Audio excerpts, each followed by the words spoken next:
Durga is the power, thought, and desire, Kriya, Jnana, and Ikshashakti, or Chitshakti, of the above-mentioned verses, and she is the energizer, and her lord is the self-supporting Sat. Mahishashura, the Ashura with the buffalo head, what more stupid than the buffalo to the Hindus, means ignorance, avidya, or evil. This is the universal war going on from eternity, and which war is represented in various shapes from time to time.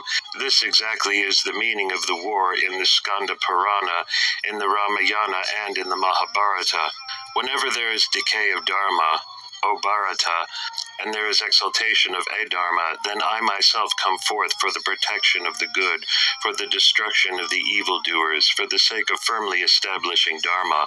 I am born from age to age, says Lord Krishna, the master and guru of Arjuna, who is enjoined to fight out the evil in himself, his egoism. This story also is instructive in this way, that without the divine guru, Arul Shakti, we cannot know ourselves and our God. And the original of this story and teaching is in Arul Shakti's own person in the famous Brahmi Upanishad, Kena, teaching the nature of the Brahman, the Supreme. This supreme wisdom, this Mahashakti, this great cheat, this Mahadevi, whose feast is the Mahananbu, this Durga, who is addressed as the one with the Brahman, in the famous hymn of Arjuna in the battlefield of Kurukshetra, this Uma, wisdom, light. See a beautiful article on the derivation of the word and history in the Madras Mail by Charles Johnston. Highly adorned, the daughter of Himavat tells the highly conceited Devas who thought the victory was theirs, when the Brahman it was who obtained the victory. It is the Brahman, it is through the victory of Brahman that you have thus become great. This Brahman is, verses 1, 2, and 3 of the second Kanda, known and thought by one who thinketh he does not know him, and is not known to him who thinks he knows. The gods each in his own mind thought he was the great being, the great actor, and their own insignificance and the great truth they did not know till they were told by the Supreme Shakti, Arul herself. This teaching is repeated in the story of the Tripurta Samhara.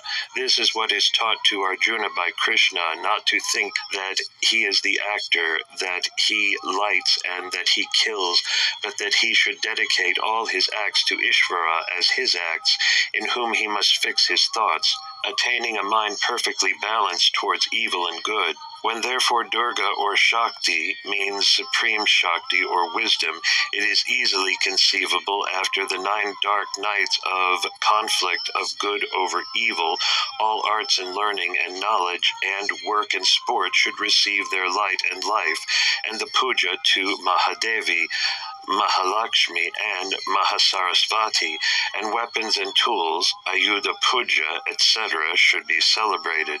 This was originally celebrated in the spring, when after the death and darkness and misery of winter, nature herself put on her best and freshest robes, and everything assumed beauty and life and light. But it was changed from spring to autumn, as Rama worshipped Durga in this season before commencing his great fight with Ravana, and Arjuna invokes her aid also in the famous battle of Kurukshetra, and it is said that Durga Ki Jai was the universal war cry in India, and from this also we gather what were the notions of true warfare among Hindus. No war could be justifiable unless its object was to put down injustice and vice and lawlessness, and no war could be sanctioned which had merely the object of greed and gain and power only. People may ask why God should be represented as terrible at all, but this goes to the history of evolution of all religious ideas in this land and elsewhere, and we gather also our own feeling on the matter when we speak of righteous indignation. The story of Uma Hamavati being mediator between the ignorant gods from Indra onwards is repeated in all the Shiva Puranas, with the more implicit mention of Shiva as the supreme Brahman, and this has vast bearing also on the history of the evolution of the Brahmic ideal.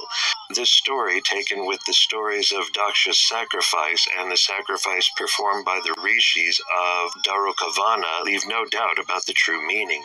The fire sacrifice, in any of its three forms, was the original mode of worship by the ancient Aryan, and in this worship all the gods are invoked. Thereby the idea of this only one without a second was being forgotten, and the rituals and sacrifices became more and more formal.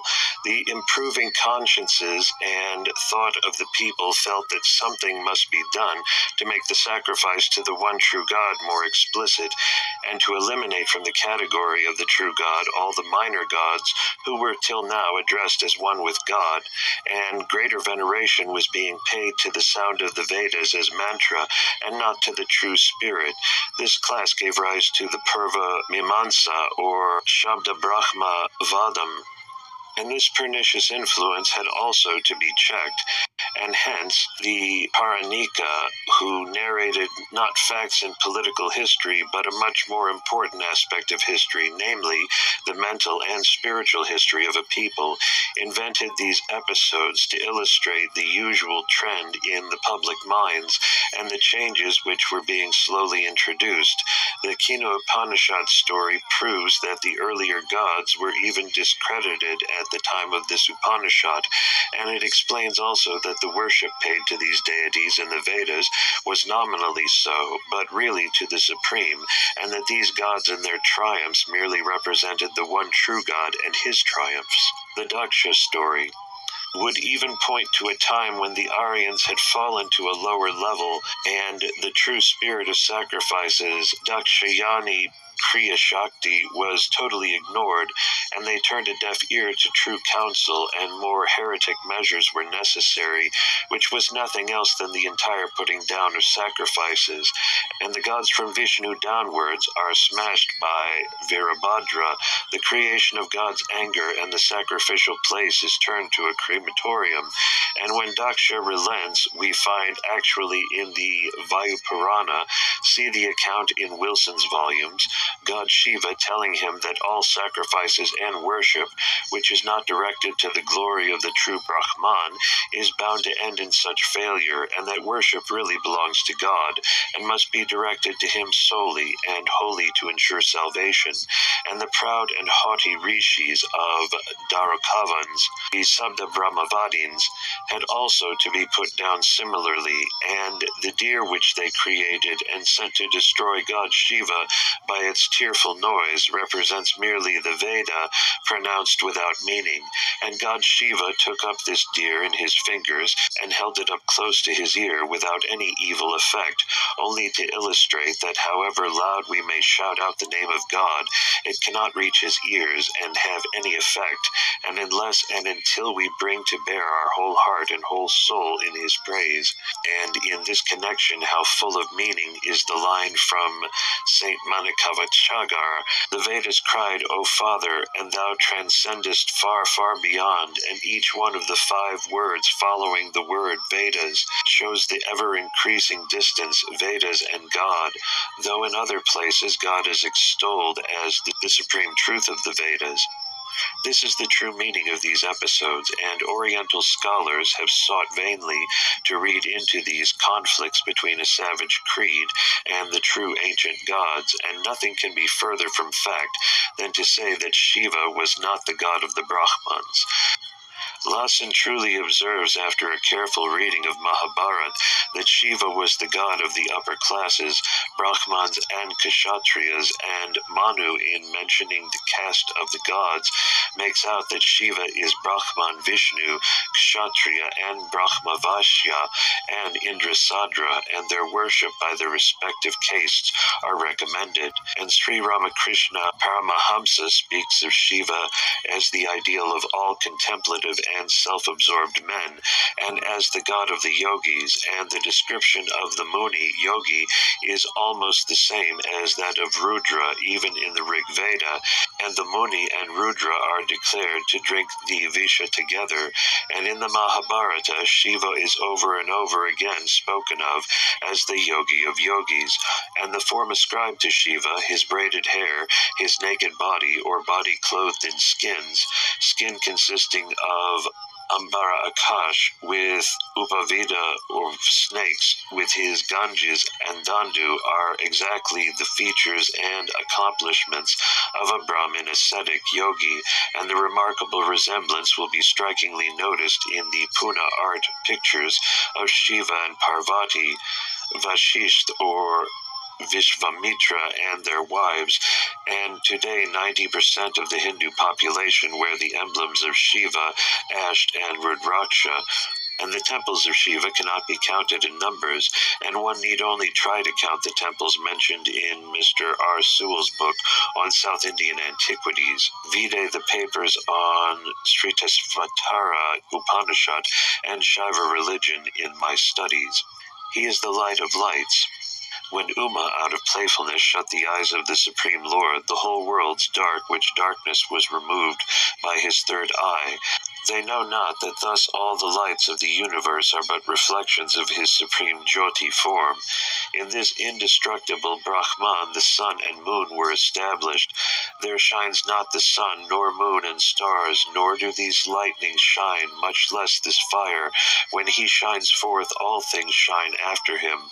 By Brahman's shining shines here all below. He is yogi and bhogi. They know not that the devas and others remained inactive as they had no desires when the Supreme Shiva assumed yoga.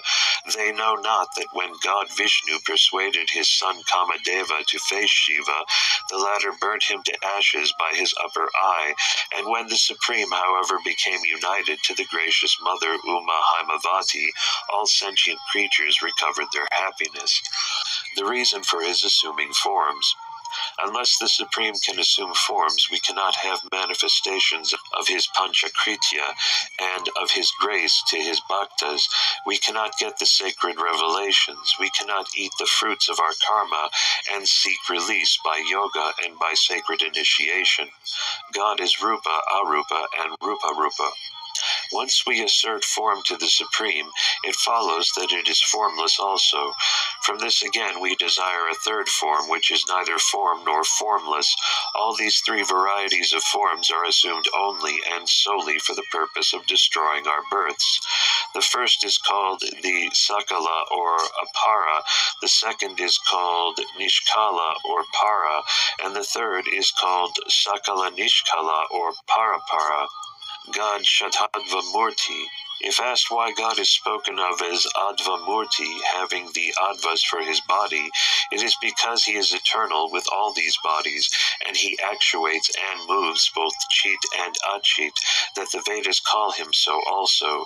These 6 Advas are Kala, whose subdivisions are Santyatita Kala, Santikala, Vidya, Pratishta, Nivirti, 2 Bhuvana, 3 Varna, 4 Mantra, 5 Pada, 6 Tattva, and these respectively form 1 members of his body: A. Head, B. Face, C. Chest, D. Arms, E. Feet, 2 Hairs, 3 Skin, 4 blood, 5 nerves, 6 flesh and bones.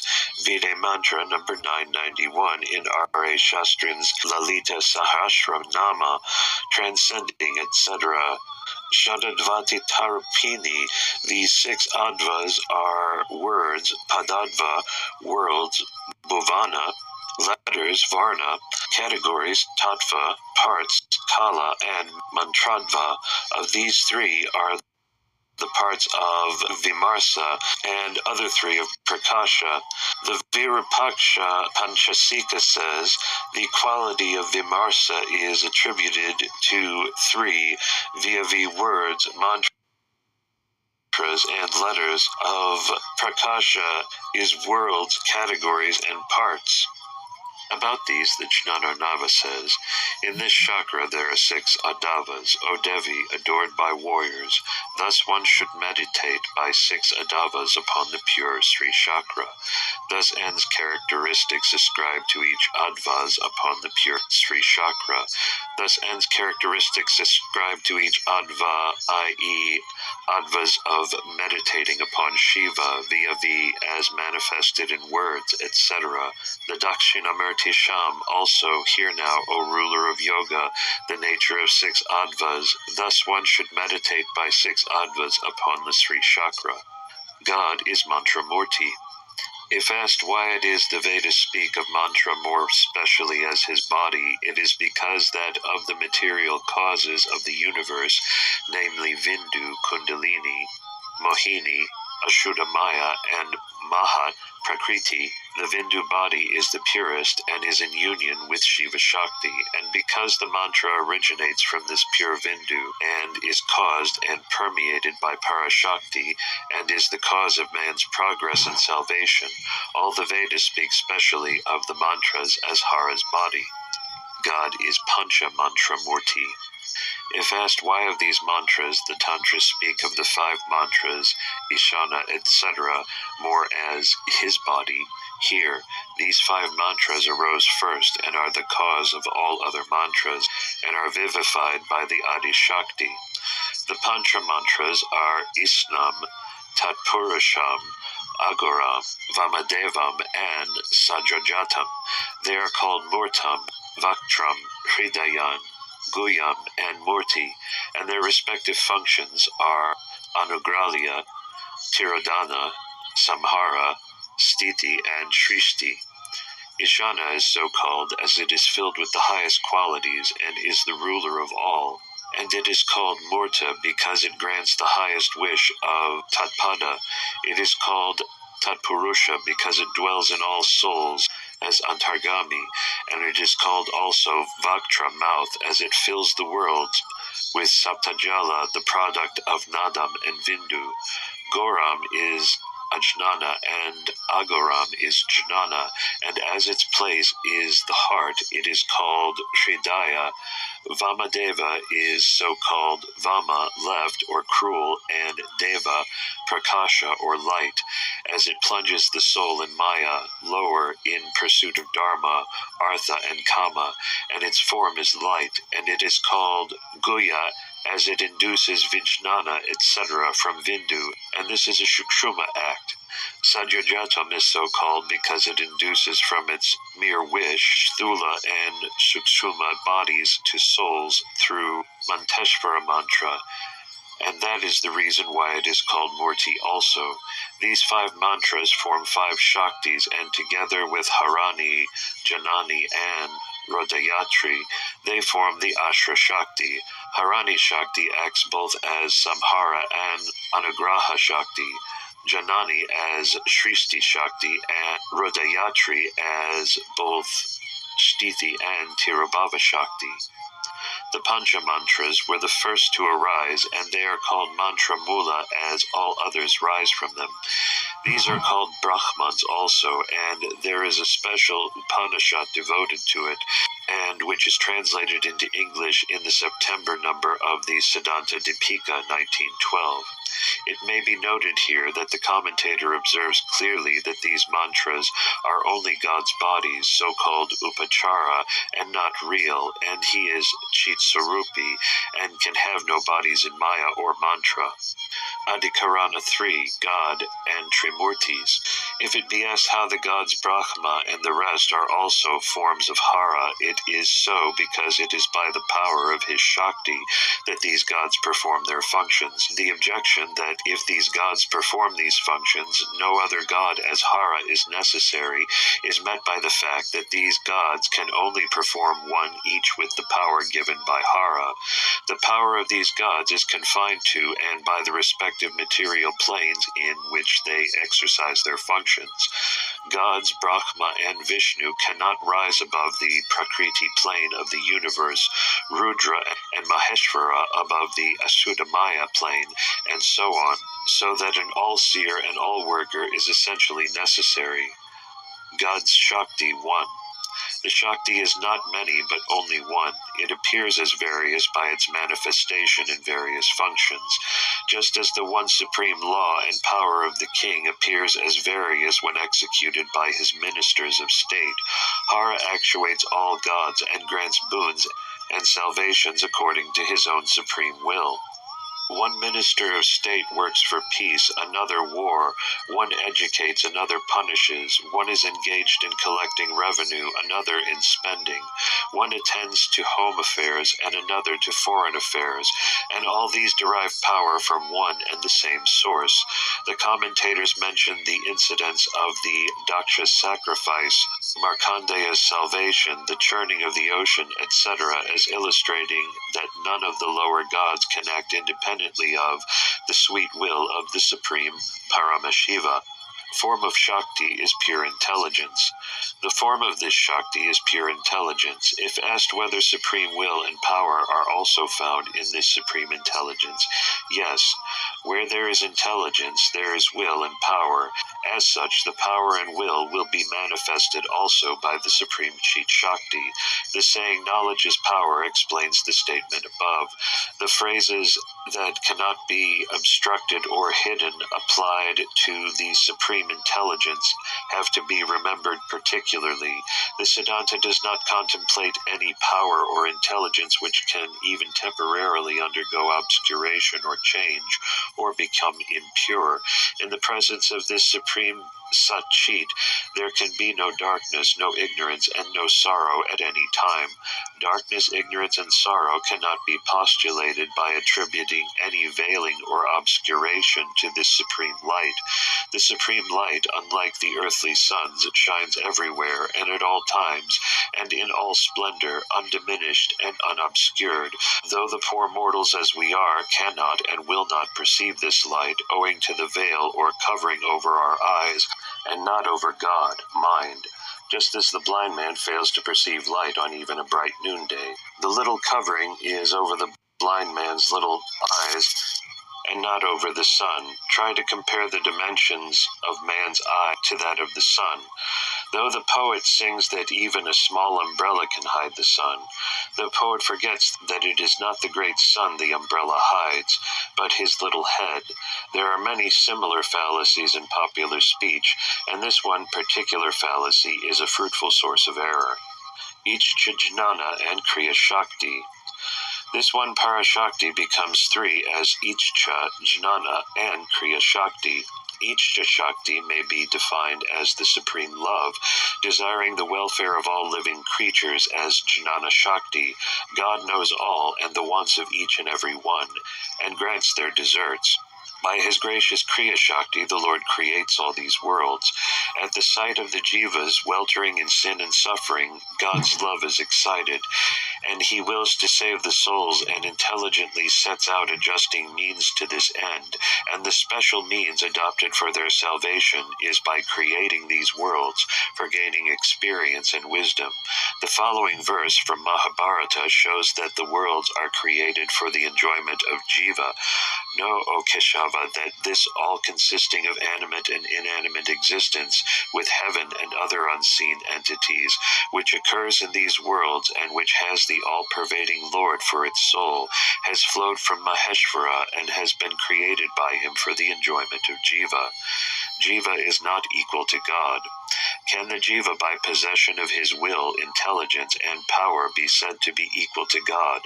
No, these powers of the Jiva are veiled by the eternal mala or impurity. The soul receives from God the fruits of the karma, and in like manner liberation. He is not self-dependent enough to secure the fruits of his works or salvation himself. His different forms. When pure jnana, he is called Shivam. When pure Kriya, he is called Shakti. When Jnana and Kriya are equally balanced, he is called Sadashiva. If Kriya predominates, he is called Maheshvara. If Jnana predominates, he is called Vidya. In these forms or bodies, he performs the various functions constituting reabsorption, laya, enjoyment, bhoga, and creation, adhikara. The first two forms, Shivam and Shakti, constitute the Laya or Nishkala body. Sadashiva is the Bhoga form, or Nishkala Sakala body. Maheshvara and Vidya are the creators and constitute the Shakala form. This Svantara body, These 5 forms of Shivam, Shakti, etc. form his 5 self-luminous bodies. As these Shiva Tattvas are in existence before the generation of time itself, these may be said to be eternal, Nitya. The order is not order in time, therefore, but order in manifestation of Jnana and Kriya Shakti. We will have to note that there are forms of matter which lie beyond time and space too. These bodies are called Svatantra, as these bodies are the purest and most translucent, and God's light shines in its own form. God Nirvikari. As one actor plays the part of many characters such as Ravana, etc., so the Supreme One works in all these forms, yet remains one and unchanged. All these forms are his Shakti. He and his Shakti are related as the tree and the density of its particles, God unknowable except through his grace. Just as the crystal appears as the various colors reflected on it, yet remains unchanged, so God manifests himself as variously as his Shakti forms, and remains pure and one, and he cannot be perceived except when he manifests himself in his Aral Shakti. Though the activity of the Shakti is changeless, its effect on the souls change according to their condition, quite as the same heat roasts, boils, and fries. The different effects compared to the various colors, the Shakti is compared to the color of the crystal, which undergoes unreal change. Neither God nor Shakti changes the effect of Shakti changes. The universe is after God's image, male and female. This universe is caused by Shivam and Shakti, hence in the distinction of male and female, though as souls they are similar, hence also the distinction of qualities and things possessing qualities. All the possessions of the souls are due to the Shakti, Shivalinga, and Pita standing for Shiva and Shakti are inseparable. Atheists do not understand this. God is all and not all. Shiva is neither a Rupi nor an Arupi. He is neither Chit nor Achit.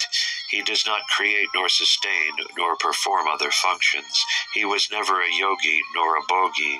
Though present in and pervading all these inseparably, yet he is of a nature different from all these. After all the above-named discussion, note the supreme position assumed by the Siddhanta finally. What has so far been said is not God's Swarupa Lakshanam. Sutaram 2. Advaita Lakshana, God's relation to the world. One with the world and different, and one and different, the light transcendent, the Lord under whom souls innumerable progress in obedience to his will, Ajna Shakti, and according to each one's karma, the first cause untouched by the defects of his creatures, self-luminous, Nirmala being, stands secondless, pervading all. The author expands this one verse into 95 stanzas, and the division by commas in the Tamil verse shows the various parts of the same, and each is an answer to different objectors. The primary division is into 4 Andhikaranas, and the reader is asked to follow this with the Sivagnana Bodham Sutra and Churnika and Adhikarana and illustrations. We give very few notes as the subject is more or less fully treated in my edition on Sivagnana Bodham. We will also refer to the papers in our studies on mind and body, the 2 gems, God and the world, and our review of Dravida Bhashya. All knowledge is relative, and the true purpose of philosophy and religion is to seek the relation that subsists between man and the world and God, and from the relations deduced, we proceed to govern our life and guide our actions. In discussing these relations, some people deny the existence of some one or other or all of these things, and some in doing so assert the identity of the one with the other. Most people do not know, however, to keep the divisions and subdivisions separate, and they confound and confuse some and all of them. Now we shall state some of these questions distinctly. 1. Whether the existence of all or any 2 is accepted or denied. 2. Whether between any 2, A, both are regarded as substances, B, or both are regarded only as phenomena, C, one is substance and the other phenomenon, D, one is substance, another is attribute. 3. What is the relation between these sets? A. Whether order in place, coexistence. B. Order in time, succession, or cause and effect. C. Or any other. 4. Whether A. As between substance and attribute, substance and phenomena, cause and effect, substance and cause alone are real, attribute, phenomena, and effect are unreal. B. Whether the latter are real and the former unreal. All these are direct questions and require distinct answers, and if one wishes to be exact, he must try and answer these questions. The second sutra is the sutra which discusses this relativity. Our name for this relation is Advaita. This Advaita relation differs from that of every other school, though it shows the way to reconcile all these schools by accepting the element of truth contained in each. The word Advaita is interpreted as meaning Ananya, both by the Saint Mikanda Deva and by Saint Nilakantha Shivacharya in his Bhashya on the Vedanta Sutras.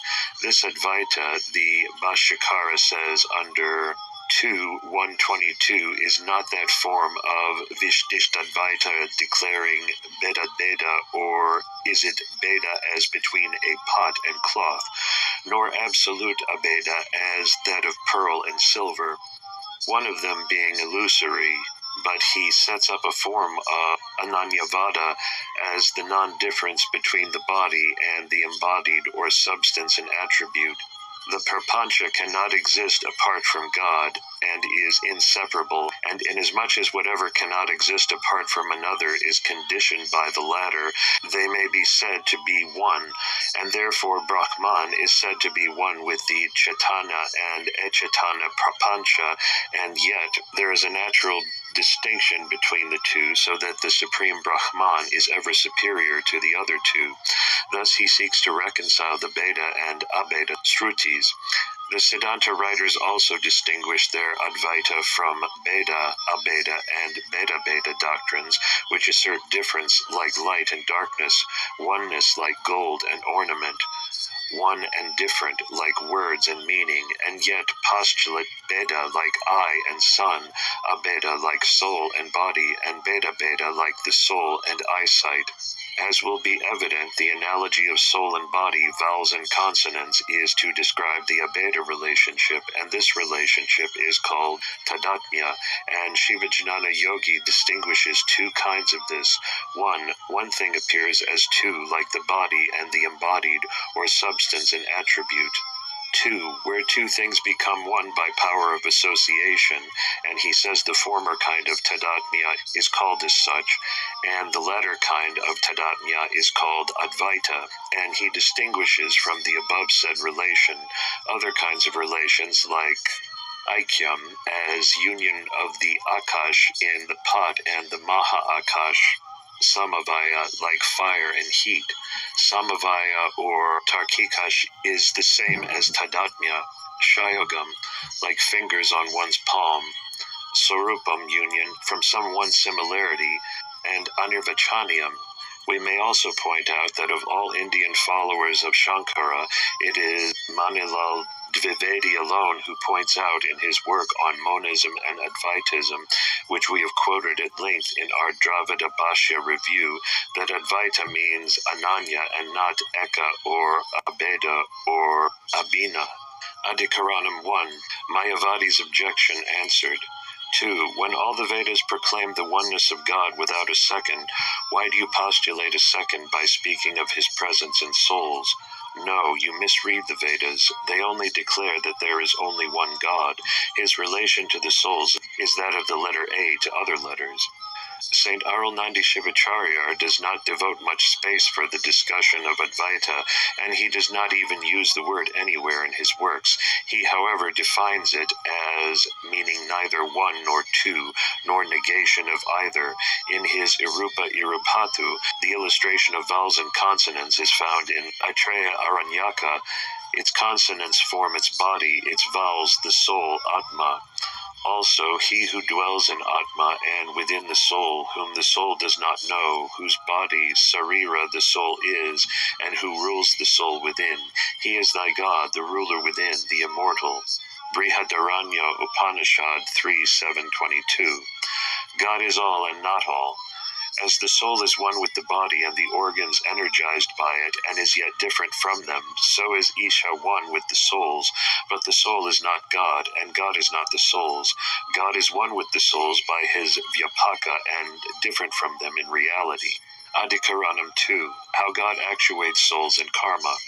The soul, subject to good and bad karma, endures birth and death, and pleasure and pain.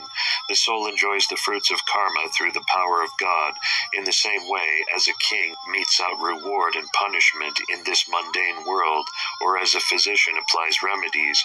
Neither the body nor the fruits of karma can of themselves seek the soul as they are inert. The Lokayatha's objection. If you object to the existence of karma by saying that both pleasure and pain are only natural to us, I reply that natural characteristics must be uniform and cannot have opposite qualities. If you again point to a natural fact such as water becoming fragrant when flowers are soaked in it and becoming warm when heated, man is different from his attachment and must be intelligent. The water becomes fragrant or hot, not by its own nature, but by its attachment. So also the two kinds of karma can cause pain and pleasure respectively. Pains and pleasures cannot attach themselves to a non-intelligent, non-conscious substance like the body. Another objection, there is no future state. It is again objected that a man's effort in this birth is the cause of his earning wealth and enjoying pleasure. The indolent can neither get wealth nor enjoy pleasure.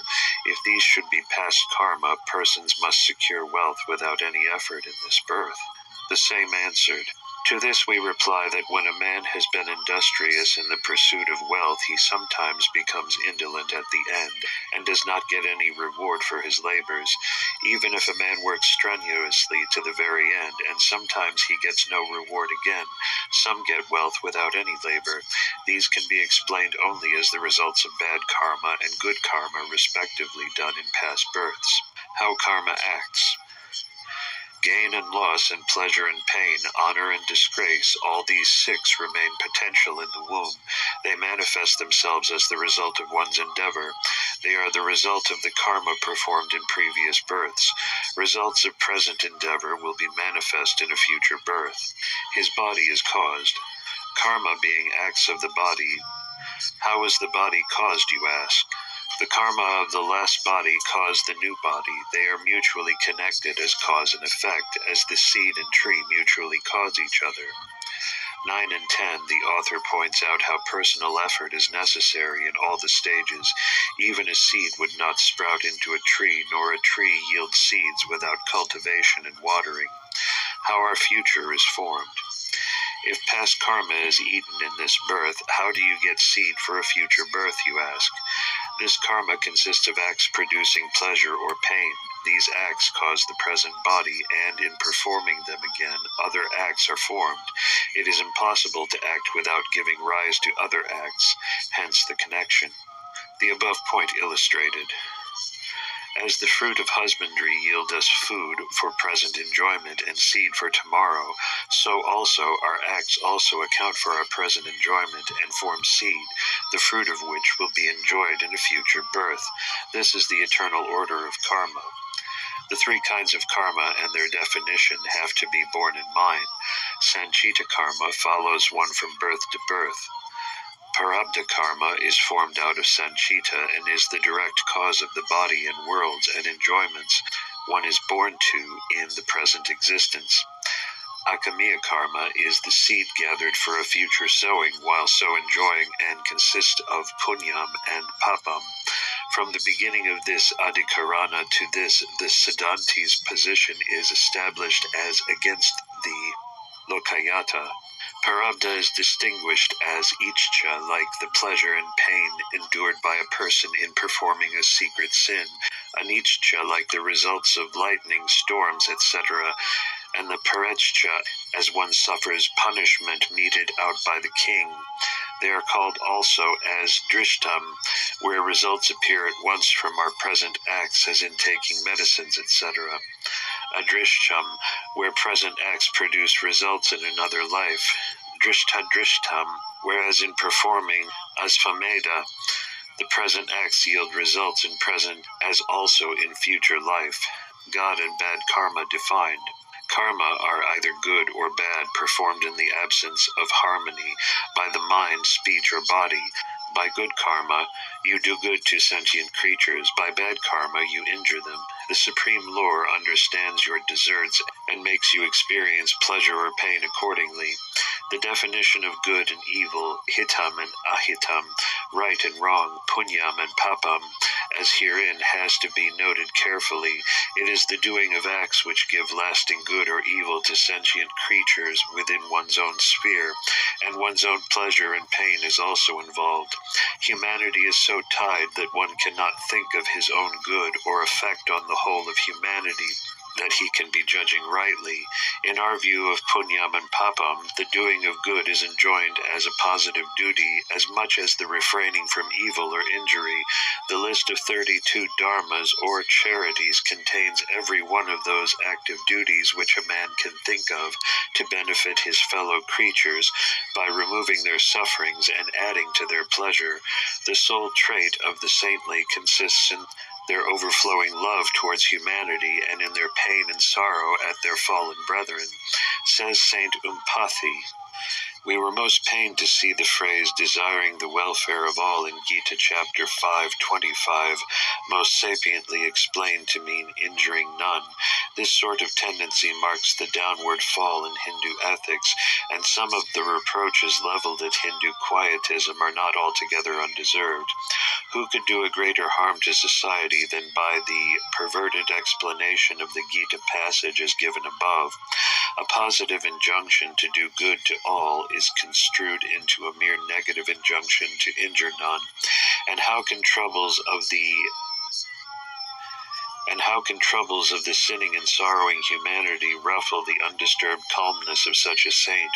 We have elsewhere pointed out that such a calmness will not prevent a man from a rebirth, but it only presages the storm that is to follow. Woe, woe to those who would follow out such views of calmness and saintliness. The Purva Mimamsaka's objection answered, how does God mete out the fruits of karma, you ask? He, the omnipresent, does so out of his love to his creatures. He gives pleasure to those who do good and pain to those who do wrong. It is out of his love he punishes the wicked. He punishes those who do wrong and makes them see their ways and do right. All his acts, therefore, flow out of his love. Parents chastise their refractory children. Is this not out of love? God's punishment also is of this kind. Further objection answered. Acts themselves produce fruits. No, God is necessary, you say, but these acts themselves disappear as soon as performed. How can they produce fruits? You further instance manure and medicine, which die and produce results, but this rule does not hold good in every case. If the food and betel should die in the stomach, they would produce only feces. Further, the example of manure and medicine is not a proper one, as their effects are produced on the spot where they perish. But the karma performed in one body produces effect in a different birth. Tilatarpana on water, Havis on fire, and alms perish even here. How can they produce effects in another world? The same argument continued. You say that all these acts leave their impression on the doer's mind and are reproduced from the mind in another birth. If so, sir, the heaven and hell and earth attained by the virtuous and vicious must proceed from your mind. My dear sir, your beautiful words are wonderful. God is the supreme law.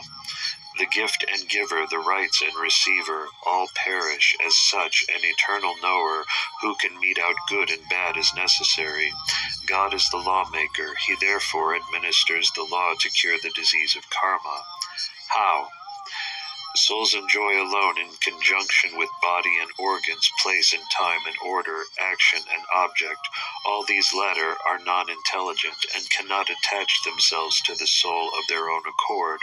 The soul being bound cannot choose these of its own power. As such, the infinite being brings about their union by the supreme power of his love, Akna Shakti, and out of his supreme law. Good behavior, love, grace, achara, courteous reception, amity, good sense, blameless austerity, charity, respect, and reverence, and intelligent truthfulness, chastity, self-control, wisdom, worship, etc. If these constitute blameless virtue, they are also the ordinances of the loving Lord. These virtues are comprised under yama and niyama of the 8 phases of yoga, and are general to every one, whether he believes in God or not. These are not sufficient, and as we have elsewhere pointed out, love of God is necessary to free one from his sin, though without this moral perfection no further progress is possible. Hence, the next verse deals with the worship of God. Love God. When one worships the God he loves with mind fixed and mantras and words of praise and hands showering forth flowers after getting rid of anger, desire, and other faults and entering on the practice of the above-named virtues, then the most ancient of the ancient gods will deign to accept his worship. The word in the text, any god loved, is general and refers to the worship of any deity, the sole requisite being that he leads a blameless life and is filled with true devotion and perfect harmony of thought, speech, and deeds. It is, however, contended that Shiva understands and metes out the reward. This is not a mere matter of sectarian prejudice. If, as we contend, Shiva stands for all that is highest and noblest and purest in our conception of the deity, it follows that such a power can alone confer any real and lasting benefit. Our conception of what we hope for, our ideal of mukti, is also in consonance with our conception of the deity, and our contention is that the idea of mukti, as postulated in Siddhanta, is the highest. And unless one attains to it, there will always be a return, and immortality will be merely a shadow. The reason is given plainly in the next stanza, where the conception of God as the unborn, Aja, and Nirmala and Nirguna is contrasted with the conception of the deity as subject to all the laws of birth and death. How can one cure you of a disease when he is subject to it himself? And the true one will show you grace. Whatever god you worship, even as him, the consort of Uma, will appear there. Other gods will die and be born, and sin and suffer by performing karma, and cannot therefore reward you. He who has no such limitations will see and reward your worship. The reason thereof.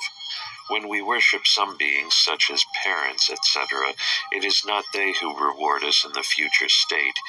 Even where these gods show us grace, it is thus. All these gods are under the guidance of the Supreme Power, and the Supreme grants us our prayers through them. Just as the honors conferred by the Viceroy of India flow directly also from His Most Gracious Majesty, so do also the gods show grace, each in his own sphere of influence. Therefore worship the true God. If it is Shiva who rewards us ultimately, the love of him will be the supreme virtue. All other worship will be of little value. The true Dharma is Shiva's command. He has no desires himself, and so this worship is not for his pleasure. His sole desire is to do you good, so persevere in his worship.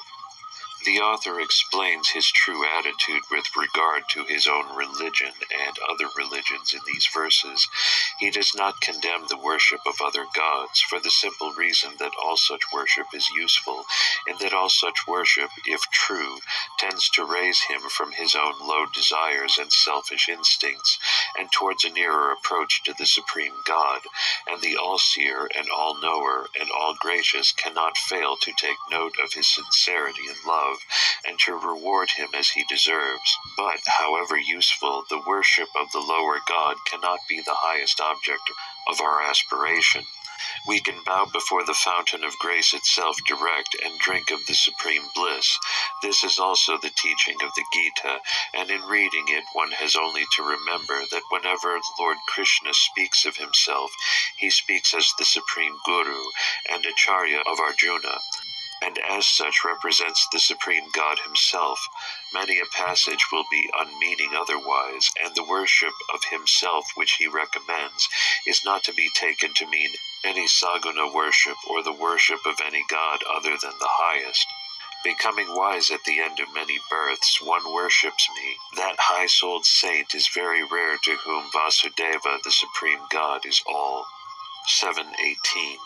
Whatever form devotee wisheth is faith. To worship that faith in him do I render firm. 7:20. Possessed with the faith, whoso devotes himself to the worship obtains thence his wishes, but they are merely granted by myself. 7:22. But to those of small understanding all fruit had an ending.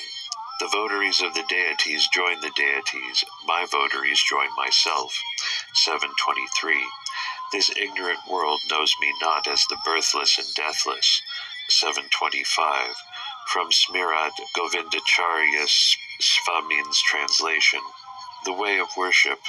The Supreme accepts worship both in material forms, Shiva Linga, and in living forms, God's devotees, and shows his grace. If you can place him in your heart and worship, this will be perfect worship. Know this and love and laud him every day. The greatness of such devotion. Even the sins of the Lord's devotees become virtue. The virtues of loveless men are sinful. The austere sacrifice of Daksha proved a sin, while the sin committed by the human child was beneficial. All sins flow from selfishness, and virtue from selflessness, and love of man and God. This is the true test of vice and virtue. Even man-made law books to the intention in the first instance in defining most crimes. As such, where we may be sure that any act was not prompted by any personal greed for the avoidance of pain or the gaining of pleasure to the individual, but had proceeded out of pure love of God and his fellow creatures, that at once ceases to be a vice. In fact, all personal responsibility ceases with such persons, in the same way as with children, idiots, and lunatics, and the world have called such great beings fools and idiots. As children, lunatics, and the possessed, so do holy jnanis behave. The allusion in the last line of the text is to the history of Saint Dandisha Nayanar, one of the Shaiva saints, who, when interrupted in the divine puja by his own father, struck and severed the latter's foot with a stick. We have already enlarged upon the story of the Daksha sacrifice and its import. Daksha was the first son of God Brahma, and so from the beginning of this world the contrast between lip service and heart worship has been manifest, between mere rituals and true devotion to God and love to man. Where the law is contained, the Veda is God's word. The hell is the jail where those who disobeyed are confined. Svarga is the place where those who obey the law enjoy happiness. Men suffer pain or enjoy pleasure according to the law of God. An illustration. By the law, the king administers justice and punishes those who do not obey the law. Those who follow the law he loads with wealth and lands, and clothes them also with powers under the law. Such is also the power of God's law. The king's law not an exception to the supreme law. Even the act of the king is an act of God's mercy. Those who commit high crimes are punished and are taught not to repeat them. Then they learn to follow the law. Such purified beings will avoid hell. The sufferings of man in hell and in earth are similar. Become balanced in good and evil. He who commits wrong against the injunction contained in the sacred Shastras, given out graciously by God, will suffer pain in the dark regions of hell, and thus work out his sin. The virtuous man also works out his karma by eating the fruits in heavenly regions. This kind of suffering and enjoyment are the two kinds of physic which the Supreme Physician administers for the removal of man's mala. Both virtue and vice bind man to the earth and form the seed of birth and death. This is one of the central doctrines of Hinduism. Our Christian friends are hardly able to comprehend this truth, but this, by the way, forms also one of the chief points in the Christian doctrine. Accordingly to them, how was the fall of man brought about in this earth? How did sin arise and birth? Why did the first man disobey God's law? And what was this law? Do not eat the fruit of the tree of knowledge of good and evil. And what is the meaning of this sentence? To the ordinary Christian, we dare say this will be quite meaningless. At any rate, it will be a puzzle to him how the tasting of the knowledge of good will be sin. When, however, it is explained that the tree of knowledge of good and evil is merely man's consciousness of good and bad, and his eating of the fruit of them is his following out in action such knowledge, with the feeling of ahankara and mamakara, I and mind, most predominant in his mind, i.e. with his will as the sole guiding principle, and not the supreme will of the Lord, then indeed he commits sin, and lays the seed for a course of births and deaths. If avoiding both good and bad, as he felt it, he simply and calmly submitted to the will of God, and dedicated all his acts and thoughts and speech to God's service and glorification, all sin and suffering will vanish. See paper on the tree of knowledge of good and evil in studies. But this ideal of the highest ethics and religion cannot and does not commend itself to the thoroughly materialized peoples of the West, and hence their obtuseness. As the supreme physician who cures our ignorance and sin, he is called Vaidyanatha, and under such name God is worshipped in the Vadisvaran Koil in the Tanjore district. The same explained. He who follows the rules given in books of hygiene will be free from diseases. If such rules are neglected, sickness will torment a man. The physician will administer medicine to the suffering man and remove his illness. He will cure ills even without medicine by an incantation or a mere touch. So also does Shiva make them eat karma and get freedom. Both good and evil are for the benefit of man. Our earthly physicians cure certain ills by cutting and cauterizing. Other ills are cured by feeding with milk and sugar. So also the Lord cures the ills of karma by subjecting mankind to pain and pleasure. Nobody can accuse the physician of partiality in causing pain to one and pleasure to another. The fact is, these acts are not for his own benefit, his patients possessing different maladies. Life after death. When the gross body dies, the soul retains its Shukshuma Sarira of 8 tattvas for enjoyment or suffering in heaven or hell under the divine decrees, and passes into the womb in the Shukshuma body before it comes out into the world. The Puri Ashtaka is the Shukshuma Sarira or body, composed of the 5 subtle elements, Sabda, Sparsha, Rupa, Rasa, and Gandha and Manas, Buddhi and Ahankara. In this subtle body they undergo no new experiences, but live over the life they have lived in this world in a more intensified form than on earth. If in this life their thoughts were good and pleasant, they feel 1,000 times more happy in the astral world. But if they led a vicious life, their bad thoughts haunt them ever, and their suffering is multiplied 1,000-fold. After the appointed time's over, they are again reborn to work out their further karma. The body a soul takes depends on the karma to be experienced by it. When one gross body perishes, the soul may take on at once another gross body, or it may be dormant like a stone for a time. And after the allotted time, and after enjoying pains in hell, it will take on another gross body. An illustration: the snake dropping its skin, the bird leaving its shell, and the yogi leaving his body and entering another illustrate the parting of the soul from his gross body after death, and its entry into a different world of consciousness, with its consciousness changed, as in the passing from a waking state into dream condition. Karma comprises virtuous and vicious acts, and their results, becoming the cause of loss and again pleasure and pain. It is one of the 3 eternal malas covering the soul, and from its appearing in the form of acts of mind, body, and speech, is named kamya. The karma of good and evil is eternal, yet it has a beginning as it starts with the acts performed by man in time. It has an end after it is worked out by man fully. It becomes attached to Maya Mala at the great dissolution of the universe, and is reborn with the subtle body of each soul, and is continuous like a flood in each succession of births and deaths, and is of different forms as Sthula Shukshuma and Ati Shukshuma, and is yet formless and acts under the law of supreme Hara. Bhattacharya's statement.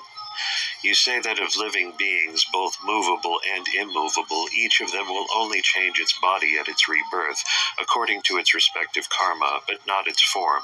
But answer me first, whether when human beings enter Svarga and partake of the bliss therein, whether they do so there as human beings or as celestials. The Bhattacharya's theory is that grass, herb, or bird or animal or man will be reborn as grass, herb, etc., respectively, and not one into the other. According to Madhvacharya, Dvaita school, when mortals reach the highest heaven, they enjoy there as man or beast or bird, according to its original form on earth. If they enjoy in heaven as mere human beings, then this heaven ceases to be such. If as celestials they enjoy, your theory that they do not change their forms falls to the ground. After enjoying as celestials, when they are reborn on earth, they will only be reborn as human beings and not as celestials. Some illustrations. Some worms become beetles and some worms become wasps. Similarly, beings change their forms according to their karma.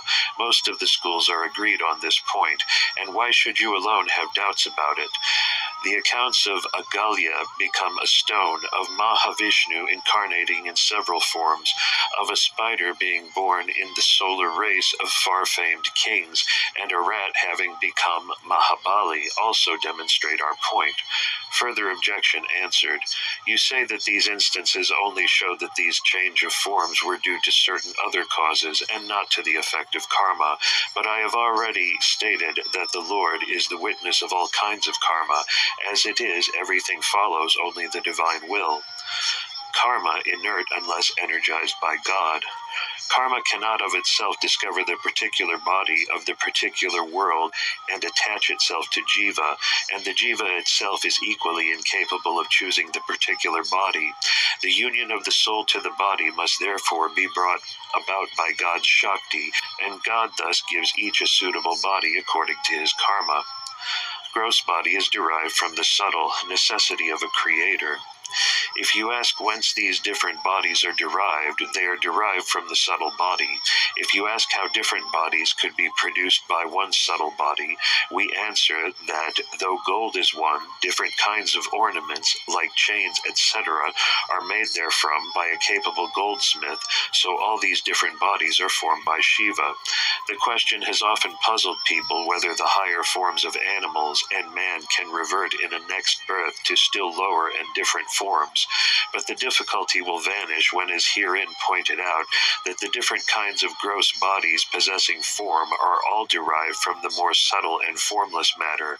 From this formless subtle matter it will be as easy to form one body as another, the two chief powers bringing about this form being the supreme power of God and the lesser power of the karma of each individual. But we seem to feel doubt as to how the man's superior intelligence can vanish into the brute's intelligence. The intelligence does not suffer in any way, but is simply covered over or hidden by the particular body for the time being, just letting in a little light or more, and just as we cage a wild animal so that the brutal instincts of the man may not run riot and cause more damage to himself and others. And the difficulty of most people will vanish also when this fundamental tenet of Hinduism is grasped, namely that the soul of man is in itself perfect, but is eternally covered over by anava and avidya, and is further covered over by maya mala, or matter, and the effect of the last covering is just to give as much opening as is necessary for letting in the light of God to shine on the individual soul and to make itself shine. The higher and the higher the body, the greater and greater will be intelligence displayed. But as often happens, man misuses his intelligence and powers. These have to be curbed and limited again for a time, and so a less developed body is given, where he cannot be able to use all such superior powers he possessed for mischief. When these powers have been thoroughly subjugated, modulated in perfect harmony, the individual gains back a better body for his further cleansing. How the gross body is caused. The gross body is not formed by the change and destruction of the subtle body, nor the body formed separately in the subtle body itself. The subtle body itself possesses the power of creating the gross body, as a tree, when cut down to the root, is again produced from the root. Various theories of formation of the gross from the subtle body are considered here, and each school have a favorite simile. According to one school, the change of body is like one piece of gold ornament changing into another ornament. According to another Buddhist, it is the seed giving rise to the tree. According to a third, it is like the child formed in the mother's womb. A fourth theory is that it is derived as the rays of the moon, one after another. The differences are very subtle, though each of the similes is useful in expressing a phase of the meaning. The author's own simile, a rare one, is the root and the tree, inasmuch as even in our present gross body, the subtle body is present and is not destroyed, and the Sukshuma body remains, even though the gross body may be cut off. A further explanation. Under the divine law, the gross body arises from the subtle body. Without such divine power, it cannot arise of itself, and from the power of karma alone. The gross body can arise from its material cause as a tree from a seed. The tree and the seeds may be destroyed together, and so the subtle body can also be destroyed? No, these bodies arise and perish and arise again, as the moon and its kala waxes and wanes and waxes again. The ultimate causes of the body. The cause of the gross body is the Puri Ashtaka, or subtle body. The cause of the latter is Mula Prakriti. Its cause is Ashuddha Maya, or Mohini. Its superior cause is Vishnu, or Kundalini. Above it, and energizing them all, is the power of the Lord, Shakti, and the Lord himself, Shiva. When the soul reaches the Supreme God, all these distinctive bodies cease, as also the soul's bondage. Adhikaranam 3, God's Ways. God's acts are determined by love, we stated before, making them eat the fruits of their karma in the different worlds, and giving each suitable bodies.